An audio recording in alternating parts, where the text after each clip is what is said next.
Hello friends, स्वागत है आपका अपने यूट्यूब चैनल पीएस क्लासेस में। आज हम लोग बात करेंगे क्लास 10th की फ़िज़िक्स। बेसिकली ये क्लास 10th की फ़िज़िक्स है, लेकिन इसमें जो टॉपिक्स हम लोग कवर करेंगे वो हर एक एग्ज़ाम के लिए समान रूप से उपयोगी होगा, जहाँ पे साइंस के क्वेश्चन पूछे जाते हैं। चाहे वो रेलवे का एग्ज़ाम हो या पॉलिटेक्निक का एग्ज़ाम हो, जेई का एग्ज़ाम हो, नीट का एग्ज़ाम हो, हर एक एग्ज़ाम के लिए समान रूप से उपयोगी होने वाला है। ठीक है, तो हम लोग बात करते हैं प्लेन मिरर के कॉन्सेप्ट के बारे में। तो जो प्लेन मिरर के बारे में हम लोगों ने परावर्तन वगैरह पढ़ा हुआ है, ठीक है, परावर्तन के नियम को भी पढ़ा हुआ है। ठीक, तो उसके प्लेन मिरर से संबंधित जो तथ्य हैं आज हम उनके बारे में चर्चा करेंगे। जो प्लेन मिरर होता है उसको एक साइड से हम लोग कोटिंग कर देते हैं, ठीक है, एक साइड से कोटिंग कर देते हैं। ये जो कोटिंग होती है इसको हम बेसिकली एजी से करते हैं या एचजी से करते हैं। एजी मतलब चांदी की कोटिंग करते हैं या पारा की कोटिंग करते हैं। बेसिकली चांदी महंगी होती है तो बेसिकली पारे की कोटिंग कर दी जाती है। ये कोटिंग ख़राब ना हो इसके ऊपर हम लोग PB3O4 रेड लेड ऑक्साइड की और पेंटिंग कर देते हैं। रेड लेड ऑक्साइड की अलग से पेंटिंग कर देते हैं ताकि जो हमारी कोटिंग है वो जल्दी ख़राब ना हो। आप लोगों ने घर पे देखा होगा कि शीशा अगर कहीं टूटता है फ्रेम में से तो उसके पीछे रेड कलर का यहाँ पे पेंटिंग किया रहता है, तो वही होता है हमारा PB3O4, जिसको हम लोग बोलते हैं रेड लेड ऑक्साइड। ठीक है, ये कोटिंग की बात हो गई। अब ये जो हमारा प्लेन मिरर है इस पर जो प्रतिबिंब बनता है, जैसे मान लीजिए ये कोई व्यक्ति है, ये ठीक है यहाँ पे खड़ा हुआ है। अब इसका जो प्रतिबिंब बनेगा वो आप लोगों को पता होगा परावर्तन के नियमानुसार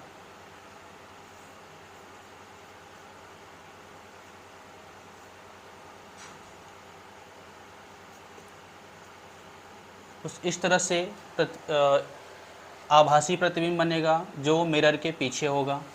ठीक है, आभासी प्रतिबिंब होगा जो मिरर के पीछे होगा। आभासी के साथ साथ क्या होगा, सीधा होगा। ठीक है, आभासी के साथ साथ क्या होगा, सीधा होगा। उसके साथ साथ समान आकार का होगा। समान आकार का मतलब क्या हुआ, जैसे ये इसकी ऊंचाई 5 फीट है, मान लीजिए 5 फीट है इसकी ऊंचाई, तो इस प्रतिबिंब की भी ऊंचाई कितनी होगी, 5 फीट होगी। ठीक है, सीधा होगा, जैसे हम सीधे हैं वो भी इसे सीधा दिखेगा, सेम ऊंचाई का होगा। और तो और ये यहाँ से समान दूरी पे रहेगा। जैसे मान लीजिए यहाँ से ये 2 मीटर की दूरी पे खड़ा है, कहाँ, मिरर से कोई व्यक्ति 2 मीटर की दूरी खड़ा है, तो उसका जो प्रतिबिंब है वो भी कहाँ बनेगा, 2 मीटर की दूरी पर ही बनेगा। ठीक है, तो इस पर सवाल पूछा जाता है कि कोई व्यक्ति जो है दर्पण से 2 मीटर की दूरी पे खड़ा है, तो व्यक्ति और उसके बनने वाले प्रतिबिंब के बीच की दूरी आप बताइए। ठीक है, तो जितना दूर पे ये प्रतिबिंब से जितना दूर ये मिरर से खड़ा होगा उतने ही दूर क्या होगा, उसका प्रतिबिंब बनेगा। तो 2 और 2 क्या हो जाएगा, 4 मीटर प्रतिबिंब और ऑब्जेक्ट के बीच की दूरी हो जाएगी। ठीक है, तो इससे संबंधित एक और सवाल आता है। हाँ, इसी पर और देखिए, अगर हम किसी बिंदु से होकर के दर्पण के नज़दीक जाते हैं, हम दर्पण की तरफ जाएंगे तो हमारा इमेज भी क्या होगा, दर्पण के करीब आएगा, क्योंकि हमें समान दूरी पे बनाना है। अगर ये 1 मीटर होगा तो ये भी क्या होगा, 1 मीटर पे बनेगा। ये 10 मीटर होगा तो ये भी क्या होगा, 10 मीटर पे बनेगा। अगर हम इधर से इधर जाते हैं 10 मीटर की दूरी पे चले गए तो हमारा ऑब्जेक्ट भी क्या होगा, 10 मीटर की दूरी पे बनेगा।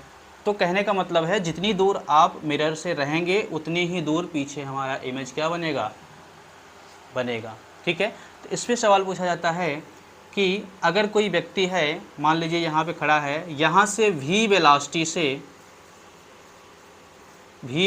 से दर्पण की तरफ चलना प्रारंभ करता है। कोई व्यक्ति है एक बिंदु से v वेलोसिटी से दर्पण की तरफ चलना प्रारंभ करता है, तो उसे जो उसका प्रतिबिंब है कितनी वेलोसिटी से आता हुआ प्रतीत होगा। ठीक है, तो v वेलोसिटी से जब इधर चलेगा तो प्रतिबिंब भी हमारा v वेलोसिटी से क्या होगा, इधर आएगा। तो हमें जो रिलेटिव वेलोसिटी प्राप्त होगी वो क्या हो जाएगी, 2v। यानी इस व्यक्ति को दिखेगा कि जो प्रतिबिंब है दुगनी चाल से हमारी तरफ वापस आ रहा है। ठीक है, ये वेलोसिटी का कॉन्सेप्ट है। कोई बिंदु या कोई ऑब्जेक्ट जो है प्रतिबिंब की मिरर की तरफ जितनी स्पीड से जाएगा उसके दुगनी स्पीड से उसका प्रतिबिंब उसे आता हुआ दिखाई देगा। इसके उल्टा अगर आप इधर से v स्पीड से इससे दूर जाते हैं तो ये भी क्या होगा, v स्पीड से दूर जाएगा, तो इसका क्या हो जाएगा, 2v से दूर जाता हुआ दिखेगा। ठीक है, तो ये हो गया हमारा वेलोसिटी का कॉन्सेप्ट। ठीक है, अब हम बात करते हैं कि कोई व्यक्ति है, उसको अपना पूरा हाइट देखने के लिए कितनी ऊंचाई का मिरर की ज़रूरत पड़ती है। ठीक है,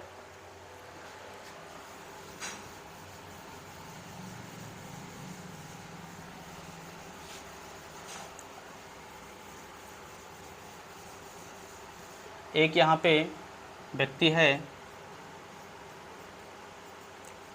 ठीक है, वो अपने पूरे शरीर को इमेज में देखना चाहता है। ऐसा चाहता है कि मान लीजिए 5 फीट है, वो चाहता है कि हमारा पैर से लेके सर तक पूरा क्या हो, इस मिरर में क्या हो जाए, इस मिरर में हमको यहाँ पे प्रतिबिंब हमारा बन जाए।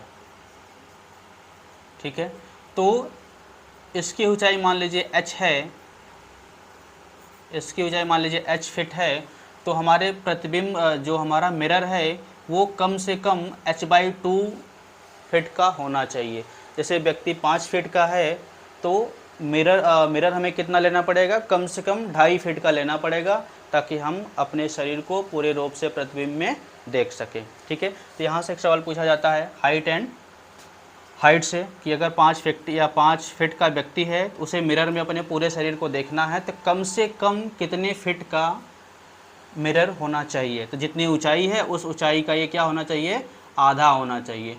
अगर 6 फीट का है तो 3 फीट का अगर हम शीशा ले लेंगे मिरर, तो हमारा पूरा शरीर इसमें क्या हो जाएगा, दिख जाएगा। ठीक है, यहाँ से कॉन्सेप्ट हो गया कि अपनी पूरी ऊंचाई देखना है तो हमें अपनी ऊंचाई का आधे ऊंचाई का क्या लेना पड़ेगा, मिरर लेना पड़ेगा, तभी हमारा पूरा इमेज क्या हो जाएगा, इसमें बन पाएगा। ठीक है, दूसरा सवाल पूछा जाता है कि जैसे मान लीजिए ये यहाँ पे एक दीवार है, ये क्या है, दीवार है, और यहाँ पे कोई व्यक्ति, यहाँ पे मिरर लगा हुआ है। ठीक है, अब यहाँ इस सेंटर में, इसके बिल्कुल सेंटर में एक व्यक्ति खड़ा हुआ है। ठीक है, ये व्यक्ति चाहता है कि इस शीशे में इस दीवार की पूरी इमेज छप जाए। ठीक है, तो इस दीवार की ऊंचाई मान लीजिए h है, इस व्यक्ति को इस पूरी दीवार को देखने के लिए कम से कम h/3 का मिरर लेना पड़ेगा, और व्यक्ति को बिल्कुल मध्य में रहना पड़ेगा। क्या मतलब हुआ, एक व्यक्ति है, दीवार और शीशे के बीच में खड़ा हुआ है, व्यक्ति चाह रहा है कि इस शीशे में पूरा का पूरा दीवार का इमेज यहाँ पे बन जाए, पूरी दीवार इसमें दिखाई दे।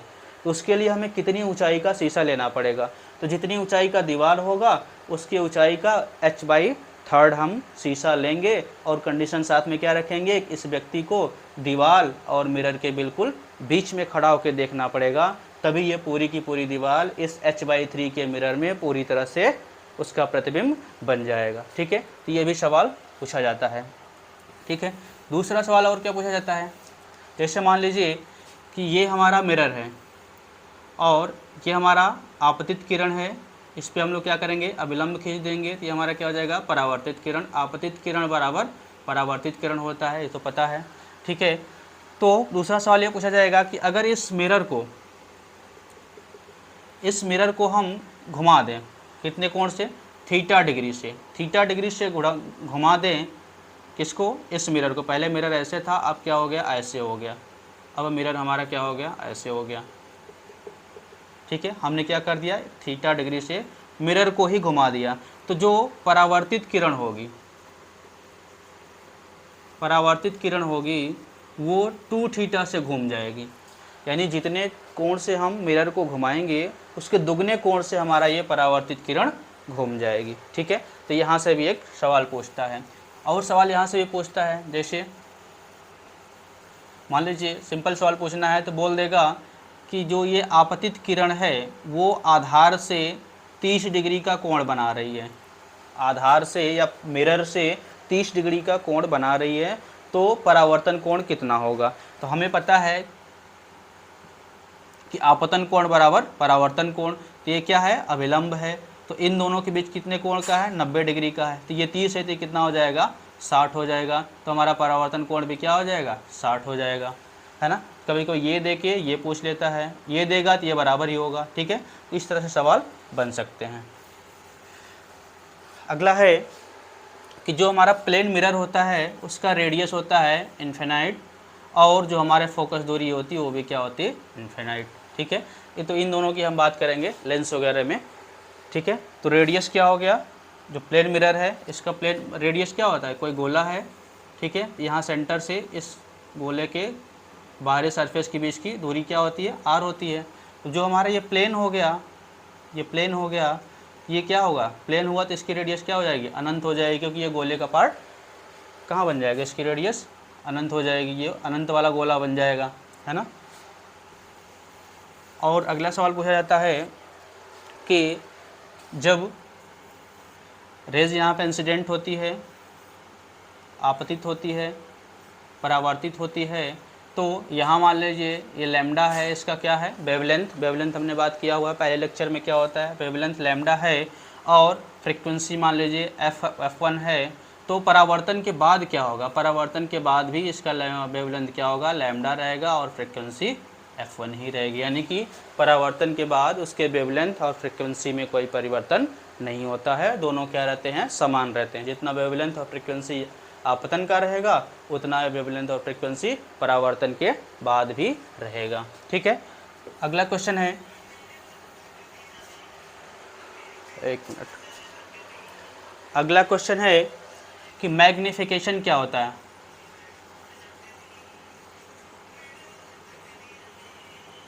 मैग्निफिकेशन क्या होता है, इसको बोलते हैं आवर्धन क्षमता। ये होता है m=I/O।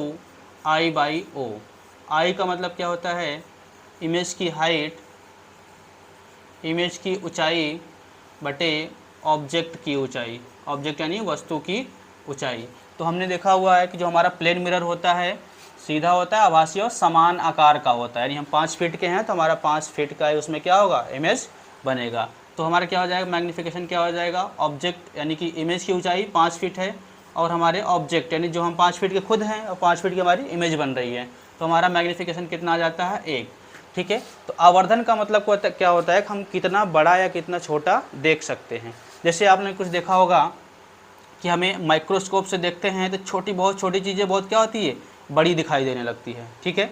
तो वहाँ पे क्या हो जाता है, वो बढ़ा देता है, तो कितना गुना बढ़ा देता है, वही हमारा क्या होता है, आवर्धन होता है। इसको हम लोग आगे बात करेंगे अभी, ठीक है। जिसका मैग्नीफिकेशन कितना हो गया, 1 हो गया, किसका, प्लेन मिरर का, ठीक है। ये भी याद रखिएगा। अगला जो लास्ट है, सबसे इम्पॉर्टेंट है, ये है number of image. Number of image का मतलब क्या हो, जैसे 2 हमारे मिरर हो गए, ऐसे मान लीजिए, एक मिरर ये हो गया और एक मिरर ये हो गया, ठीक है। 2 मिरर के बीच में कोई ऑब्जेक्ट हमारा रखा हुआ, ये मान लीजिए ऐसे। अब क्या होगा, इसका इमेज यहाँ भी बनेगा, यहाँ भी बनेगा, फिर रिफ्लेक्ट होकर यहाँ बनेगा, यहाँ बनेगा। तो ये पूछा जाता है कि जब किसी मिरर के बीच में रखा जाता है तो कितनी इमेज उसकी बनेगी, है ना, उसकी हम लोग चर्चा करेंगे। तो यहाँ पे एक कंडीशन रहती है कि जैसे मान लीजिए ये हमारा एक मिरर हो गया, दूसरा मिरर ये हो गया, ठीक है। इसको हमने कह दिया M1, इसको हमने कह दिया M2, ठीक है। अब सपोज करिए कि ये वस्तु, जो वस्तु है बिल्कुल सेंटर में है, ठीक है, दोनों मिरर के बिल्कुल बीच में है, यहाँ भी रहेगी तब भी बीच में, यहाँ भी रहेगी तब भी बीच में। तो इसको बोलते हैं सिमेट्री, है ना। सिमेट्री मतलब सममित, समान रूप से, यहाँ से भी बराबर दूरी पे है और यहाँ से भी बराबर दूरी पे है, ठीक है। अगला मान लीजिए ये कंडीशन हो गई, ये मिरर M1 हो गया, ये मिरर M2 हो गया, और वस्तु बिल्कुल बीच में ना होकर के यहाँ हो गई, यहाँ हो गई, या यहाँ हो गई, मतलब बिल्कुल बीच वाले लाइन पे नहीं होगी, तो इसको बोलेंगे एसिमेट्रिक यानी असममित। तो ये 2 कंडीशन है, सममित और असममित, इसको आपको ध्यान रखना पड़ेगा, ठीक है। तो मान लीजिए 2 मिरर है जिनके बीच का एंगल मान लेते हैं थीटा है, ठीक है। यहाँ पे 2 कंडीशन बनती है एक कंडीशन बनती है सिमेट्रिक की यानी कि सममित की, और दूसरी बनती है असममित की। ठीक है, तो सबसे पहले क्या करना है कि जो दो कोण दिया रहेगा, जो दो मिरर दिया रहेगा उनके बीच में कुछ कोण दिया रहेगा कि ये मिरर एक दूसरे से 30 डिग्री पे हैं, 60 डिग्री पे हैं, 50 डिग्री पे हैं। तो सबसे पहले आपको क्या करना है कि उस कोण से 360 में क्या कर देना है, भाग दे देना है। जितना कोण दिया रहेगा दोनों मिरर के बीच में 360 से क्या करना है, भाग दे देना है। तो मान लीजिए 360 से हमने भाग दिया और ये कि ये सम संख्या आ गया। सम संख्या मतलब 2 आ गया, 4 आ गया, 6 आ गया। जैसे हम 360 में अगर 90 से भाग देंगे तो 0 कितना आएगा, 4। ये क्या हो गया, सम संख्या हो गया, है ना। या 40 से भाग देंगे 360 में 40 से भाग देंगे, या दोनों के बीच में 40 का झुकाव है तो कितना आ जाएगा, 9 आ जाएगा। क्या हो जाएगा, विषम हो गया। तो हमें क्या करना है, जब सम आएगा तब की बात कर रहे हैं। ठीक है, या अगर हम 360 में थीटा से भाग दे दिए, थीटा क्या है, दो मिरर के बीच का झुकाव, तो हो सकता है विषम भी आ जाए, सम भी आ सकता है, विषम भी आ सकता है। विषम में क्या आ सकता है, 1, 3, 5, 7 ये सब आ सकता है। ठीक है, या 360 में अगर हमने भाग दिया थीटा से तो कोई दशमलव नंबर आ सकता है। दशमलव मतलब 7.2, 1.2, 7.2, 2.3 ऐसे करके सब क्या है, दशमलव नंबर है। ठीक है, ये सममित की बात हो रही है। दूसरा कंडीशन क्या है, अगर ये असममित है, जैसे वस्तु यहाँ पे रखी है मान लीजिए, सममित में क्या रहेगी, बिल्कुल बीच में रखी रहेगी। यहाँ पे ये M1 है, ये M2 है, ये क्या रहेगी, बिल्कुल इसके बीच में रहेगी। ये तो सममित की कंडीशन हो गई। अगर असममित है तब क्या होगा, तब भी अगर हम थीटा से क्या करेंगे, भाग देंगे 360 में, थीटा से भाग दे क्या आएगा, सम आ सकता है, कोई सम संख्या 2, 4, 6, 8, 10 कुछ भी आ सकता है। ठीक है, या हम 360 में थीटा से भाग दिए, कितना आ जाएगा, विषम भी हो सकता है। ठीक है, 1, 3, 5 कुछ भी हो सकता है। या फिर वही 360 में भाग दिए थीटा से, क्या आ सकता है, दशमलव संख्या आ सकता है। ठीक है, दशमलव संख्या आ सकता है। तो इतने कंडीशन हमारे पास है। ये देख के थोड़ा ज़्यादा लग रहा होगा लेकिन बहुत ही आसान है। ठीक है, आसान क्या है, इसमें केवल इसमें थोड़ा सा अपवाद है और बाकी सबका फार्मूला सेम है। सबका फार्मूला सेम क्या है, ये है 360 डिवाइडेड बाई थीटा माइनस 1। ये क्या हो जाएगी, प्रतिबिंबों की संख्या। प्रतिबिंबों की संख्या, प्रतिबिंबों की संख्या निकालेंगे कैसे, अगर सम आ रहा है तो 360 माइनस 1। ठीक है, इसमें भी क्या हो जाएगा, 360 बाई थीटा माइनस 1। ये क्या हो गई, प्रतिबिंबों की संख्या हो गई। इसमें भी क्या हो जाएगा, 360 बाई थीटा माइनस 1। ये प्रतिबिंबों की संख्या हो गई। इसमें भी सेम क्या हो जाएगा, 360 बाई थीटा माइनस 1। ये क्या हो गई, प्रतिबिंबों की संख्या हो गई। ठीक है, इसको अभी छोड़ते हैं। इसमें भी क्या हो जाएगा, 360 बाई थीटा माइनस 1। ये क्या हो गई, प्रतिबिंबों की संख्या हो गई। ठीक है, लास्ट ये बचता है, इसमें क्या होगा, सिर्फ और सिर्फ क्या होगा, 360 बाई थीटा। इसमें कोई घटाएंगे नहीं। ये हमारी क्या हो गई, प्रतिबिंबों की संख्या हो गई। ठीक है, तो सबसे पहले हम चेक करेंगे जो दो मिरर दिए हुए हैं वो सिमेट्रिक रूप से ऑब्जेक्ट रखा हुआ है दोनों के बीच में कि असिमेट्रिक रूप में। अगर क्वेश्चन में बोलता है कि सिमेट्रिक रूप से या दो मिरर के बीच में रखा है तब तो हम इस फार्मूले का यूज करेंगे। अगर वो बोलता है असममित रूप से रखा हुआ है ना, तब इन फार्मूलों का यूज करेंगे। अगर क्वेश्चन में कुछ भी नहीं बोलता है तब हम हमेशा क्या करेंगे, सिमेट्रिक वाले फार्मूले का यूज करेंगे। ठीक है, तो इसमें निकल जाएगा, इसमें भी आसान से निकल जाएगा। इसमें थोड़ा सा एडिशनल देखना पड़ेगा आपको कि 360 माइनस थीटा, जैसे मान लीजिए आ गया, हमने भाग दिया 360 में, मान लीजिए हमने 72 से भाग दे दिया मान लीजिए। ठीक है, तो हो जाएगा 18 दूनी 36, 20, 18 चौक 72। नहीं, ये दशमलव नहीं आएगा। मान लीजिए कोई ऐसी संख्या है जैसे दशमलव आ गया 7.2 आ गया, हमने 360 में थीटा से भाग दिया और 7.2 आ गया। हम क्या करेंगे, इसमें से एक घटा देंगे। एक घटाया हमने, कितना आया, 6.2। तो जो हमारा प्रतिबिंबों की संख्या होगा वो अगला डिजिट होगा, अगला पूर्ण डिजिट होगा, पूर्ण संख्या होगी। अगली पूर्ण संख्या क्या है, 6.2 के आगे अगली पूर्ण संख्या क्या है, 7। तो प्रतिबिंबों की संख्या क्या हो जाएगी, 7 हो जाएगी, है ना। तो इस तरह से आप न्यूमेरिकल सॉल्व कर सकते हैं। बस एक में अंतर रहेगा कि हमारा 360/थीटा की वैल्यू विषम हो और असममित हो, तब 360/थीटा का जो मान होगा वही हमारा क्या होगा, प्रतिबिंबों की संख्या होगी। अदरवाइज बाकी सब में आपको 360/थीटा में से एक घटाना पड़ेगा, तब प्रतिबिंबों की संख्या निकल जाएगी। दशमलव वाले में आपको एक ध्यान रखना पड़ेगा, क्या घटाने के बाद अगला जो पूर्ण संख्या होगा, जैसे 6.2 है, अगला पूर्ण संख्या क्या होगा, 7। तो हमारे प्रतिबिंबों की संख्या क्या हो जाएगी, 7। ठीक है। तो इतने तरह के सवाल हमारे समतल दर्पण से पूछे जाते हैं। मैं उम्मीद करता हूँ कि इस लेक्चर में आपको कुछ न कुछ जानकारी ज़रूर मिली होगी। अगर आपको कुछ भी सीखने को मिला हुआ है तो कमेंट बॉक्स में वाई लिख के हमें सूचित करिएगा, ताकि हमें भी थोड़ा सा मोटिवेशन मिले। मिलते हैं अगले लेक्चर में, तब तक के लिए जय हिंद।